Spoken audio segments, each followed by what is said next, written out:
Hello, this is Darshan Bhatt from Glovista Investments with our market update for the week of October 26th. This past week, the S&P 500 pulled back 51 basis points and the Nasdaq index pulled back 1.35%.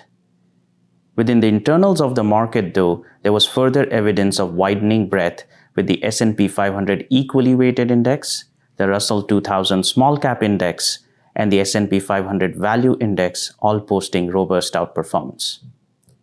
In our opinion, this past week, the equity markets were tempered because of resurgence of COVID-19 cases globally, and particularly here in the US, lack of enactment of fiscal stimulus package in the US, and of course, nervousness regarding the fast approaching US elections.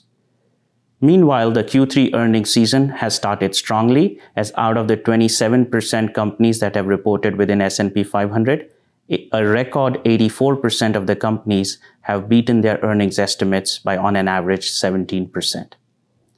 As we look at to the week ahead, we are approaching a very busy week for the markets, as number one, a lot of macroeconomic indicators are scheduled to be released, including the US durable goods orders, the personal income out of the US, Japanese industrial production, Q3 GDP data out of Europe, and Chinese PMI indicators. Number two, the US earnings seasons gets into full gear with 185 S&P 500 companies scheduled to be reporting this week. And lastly, US campaigning also heats up with the election day fast approaching on November 3rd.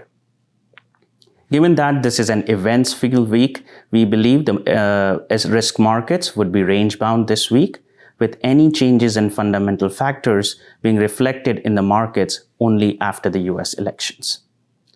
From a medium-term perspective, though, we continue to remain constructive to risk markets in general and emerging market equities in particular.